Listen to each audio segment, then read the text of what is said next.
আল্লাহ কোরআনে বলতেছেন ইন্নামা ইউআফাস সাবিরুনা আজরাহুম বিগাইরি হিসাব।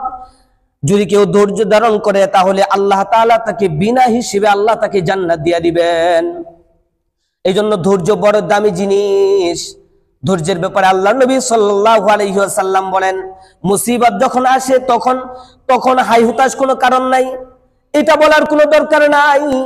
আল্লাহ দুনিয়ার কাউরে দেখলো না, শুধু আমারই দেখলো, আমার উপরই মুসিবত আসলো। কারণ আল্লাহর নবী হাদিসে বলেন, মান ইউরিদু বিল্লাহি খায়রান ইউসিব মিনহু। আল্লাহ যার কল্যাণ চান তাকে আল্লাহ ধৈর্য দেন, তাকে আল্লাহ মুসিবত দিয়ে দেন। আল্লাহ যার কল্যাণ চান তাকে আল্লাহ মুসিবত দেন। এই জন্য মুসিবতে পড়ে আল্লাহকে ভুলা যাবে না, আবার সুখে পড়ে আল্লাহকে গালিও দেওয়া যাবে না। যত মুসিবত আসবে সব মুসিবতে আল্লাহর প্রতি ধৈর্য ধারণ করতে হবে। যেমন লুকমান আলাইহিস সালাতু ওয়াস সালাম একবার সন্তানকে নসিহত করতেছেন, ইয়া বুনাইয়া আকিমিস সালাতা ওয়া'বুদ বিল মা'রুফি ওয়ানহা আনিল মুনকার ওয়াসবির আলা মা আসাবাক ইন্না যালিকা মিন আজমিল উমুর। লুকমান আলাইহিস সালাতু ওয়াস সালাম সন্তানকে নসিহত করে, ধৈর্যের নসিহত সন্তানকে করতেছেন।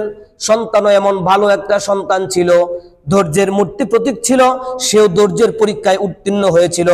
লুকমান আলাইহিস সালাতু ওয়াস সালাম সন্তানকে বলে, বাবা আমি তোমাকে সুন্দর সুন্দর নসিহত করি, চলো তোমাকে নবীর কাছে নিয়ে যাই।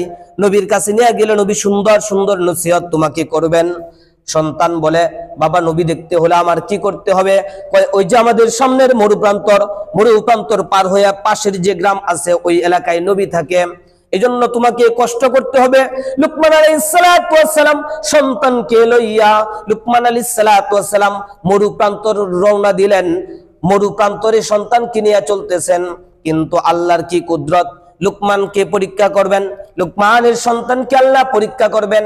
এজন্য আল্লাহ তাআলা মরুভূমির মাঝখানে লুকমানের সন্তানের পায়ের ভিতরে একটা হাড্ডি ঢুকাইয়া পরীক্ষা করার জন্য আল্লাহ তাআলা পরীক্ষা নিতেছেন।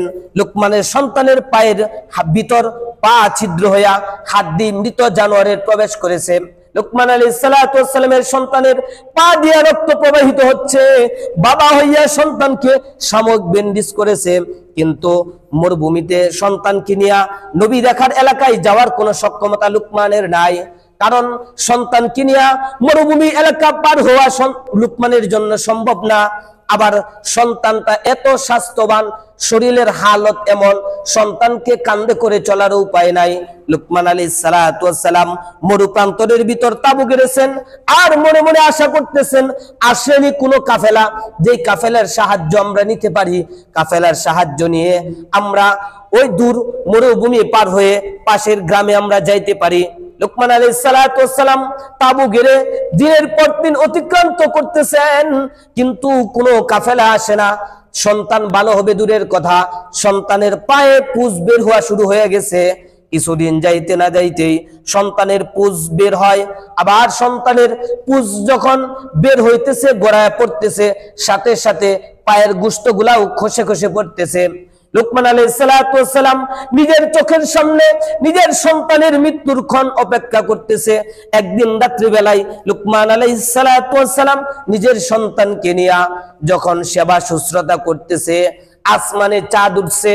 চাঁদনি রজনীতে লুকমান আলাইহিস সালাতু ওয়াস সালাম সন্তানকে ঘুম পাড়াইয়া জায়নামাজ হাতে লইয়া মরুপ্রান্তরে লুকমান আলাইহিস সালাতু ওয়াস সালাম নামাজে দাঁড়াইয়া গেলেন।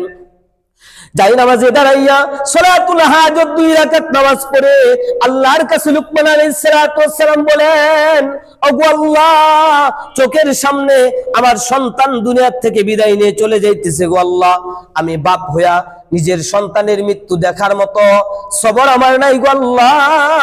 আল্লাহ বাপ হইয়া সন্তানের খাটিয়া বহন করতে পারবো না গো আল্লাহ। দুনিয়াতে সবচাইতে পিতার জন্য সবচাইতে ভারী বোঝা হলো সন্তানের খাটিয়া নিজের বাপের কাঁধের মধ্যে বহন করা। লুকমান আলাইহিস সালাতু ওয়াস সালাম সিজদায় পড়ে আল্লাহকে ডাকতেছেন। ঠিক সেই মুহূর্তে তাঁবুর ভিতর একটা আলোক উজ্জ্বল হয়ে গেল। তাঁবুর ভিতর একজন অপরিচিত ব্যক্তির আগমন ঘটলো। লুকমানের সন্তানের শিওরে মাথার পাশে যাইয়া আগন্তুক বলে সালাম দিয়ে বলে, আরে লুকমানের সন্তান কেমন আছো? লুকমানের ছেলে বলে, আলহামদুলিল্লাহ ভালো আছি। তবে দেখেন না, মৃত জানোয়ারের হাড্ডি আমার পায়ের ভিতরে ঢুকে গেল, রক্ত বের হইল, পুজো বের হইল, আবার সাথে সাথে দেখেন না গোশতগুলা খইসা খইসা পড়তেছে। আমার আব্বার বড় ব্যথা, আমিও ব্যথায় কাতরাইতেছি। তারপরে আলহামদুলিল্লাহ। আগন্তুক বলে, সন্তান তোমার ব্যান্ডেজটা খুলো একটু দেখি। লুকমান আলাইহিস সালাতু ওয়াস সালামের সন্তান ব্যান্ডেজটা খুলে দিল। আগন্তুক আয়েশা লুকমানের সন্তানের ক্ষত জায়গায় হাত বুলাইয়া দিল। হাত বুলানোর সাথে সাথে লুকমান আলাইহিস সালাতু ওয়াস সালামের সন্তানের অসুস্থতা সুস্থ হয়ে গেল। আলহামদুলিল্লাহ বলে ফেলল লুকমানের সন্তান। আগন্তুক বলে, আমি কোন ব্যক্তি তুমি চিনোনি? লুকমানের সন্তান বলে, না, আপনি কি? আপনারে তো আমি চিনি নাই। কোন সে আপনি বরকতময় ব্যক্তি যার হাতের ইশারায় আমি ভালো হয়ে গেলাম? আগন্তুক বলে, আমি দুনিয়ার কোন সাধারণ ব্যক্তি না, আমি হলাম মুআল্লিমুল মালাইকা, নবীদের শিক্ষক। আমি হলাম মুআল্লিমুল মালাইকা জিব্রাইল। আল্লাহ আমাকে তোমার কাছে পাঠাইছেন তোমাকে সুস্থতার নিয়ামত দান করার জন্য। আমি সুস্থ, এই জন্য আমি তোমার ক্ষত স্থানে আমি হাত বুলাইলাম, বিনিময় আল্লাহ তোমাকে সুস্থ করে দিলেন। তোমার ধৈর্যের পরীক্ষা আল্লাহ নিয়েছিলেন। মরু প্রান্তরে বসেও তোমার ব্যথার কথা তুমি আমাকে প্রথমে বলো নাই, তুমি বলছো আলহামদুলিল্লাহ, তুমি নাকি ভালো আছো। এই যে তোমার আলহামদুলিল্লাহ বলা, দুঃখের মাঝেও সবর করা, এই কারণে আল্লাহ তাআলা তোমাকে সুস্থতার নিয়ামত দিয়ে দিলেন। তুমি মনে মনে ভাবতে পারো, লুকমানের সন্তানের কাছে জিব্রাইল কে আসে নাকি? কেন আসতে পারে না? মুসা নবীর মায়ের কাছে যদি আমি জিব্রাইল যাইতে পারি, ঈসা নবীর মায়ের কাছে, মহিলার কাছে আমি যদি জিব্রাইল যাইতে পারি, তাহলে মুসার মায়ের কাছে, ঈসা নবীর মায়ের কাছে যদি আমি যাইতে পারি, তাহলে লুকমানের সন্তান ছেলে মানুষ তার কাছে কেন আসতে পারবো না? বুড়ের যখন আলু দেখলো তাঁবুর ভিতর, লুকমান আলাইহিস সালাতু ওয়াস সালাম দৌড়াইয়া আসলো। আয়েশা দেখে নিজের সন্তান হাস্যোজ্জ্বল। আগন্তুক আর মাঠে এই তাঁবুর ভিতরে উপস্থিত নাই। সন্তানকে বলে, কি ব্যাপার, তোমার চেহারা হাস্যোজ্জ্বল?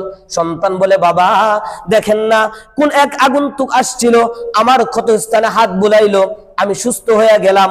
কি বলেছিল তোমাকে? বলে, সে নাকি সাধারণ কোন ব্যক্তি না, সে নাকি মুআল্লিমুল মালাইকা, নবীদের শিক্ষক, সে নাকি জিব্রাইল ছিল।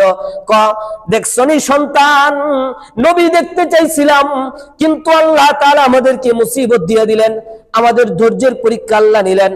আল্লাহ তাআলা আমাদের নবী দেখানোর পরিবর্তে আল্লাহ তাআলা আমাদের নবীদের সর্দার জিব্রাইলকে আল্লাহ দেখায়া দিলেন।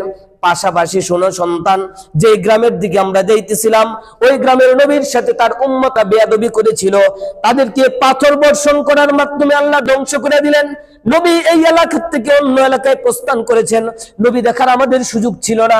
কিন্তু আল্লাহ তাআলা আমাদের এই যে মরুপ্রান্তরের পরীক্ষা, ধৈর্যের পরীক্ষা, এই ধৈর্যের পরীক্ষার কারণে আল্লাহ তাআলা আমাদেরকে ছোট্ট মুসিবত দিয়া, ছোট্ট দুঃখ দিয়ে আল্লাহ তাআলা আমাদেরকে সবচেয়ে বড় নিয়ামত জিব্রাইলকে আল্লাহ তাআলা আমাদেরকে দেখাইয়া দিলেন। এজন্য আল্লাহ বলেন, ইন্নামাল উসরি ইউসরা, প্রত্যেক দুঃখের আড়ালেই সুখ লুকায়িত আছে। দুঃখে পড়ে আল্লাহ ভুলা যাবে না, আবার সুখে পড়ে আল্লাহও ভুলা যায় না। দুঃখে পড়ে আল্লাহকেও গালি দেওয়া যায় না। এই জন্য দেশের এই পরিস্থিতির মধ্যেও আমাদের সবর করতে হবে। হয়তো আল্লাহ তাআলা কল্যাণ রাখছেন বিদায় আমাদের হয়তো সামনে পরবর্তী সময়ের মধ্যে এই সবরের বদৌলতে আল্লাহ তাআলা এই বর্তমান সময়ের চাইতে উত্তম ব্যবস্থাপনা আল্লাহ আমাদের জন্য এই পৃথিবীর মধ্যে হয়তো এই বাংলাদেশকে হয়তো আগের চাইতেও আরো বরকতময় করে দিবেন। এজন্য আমাদের সবচাইতে দৃঢ়তার পরিচয় দিতে হবে, ধৈর্যের পরিচয়।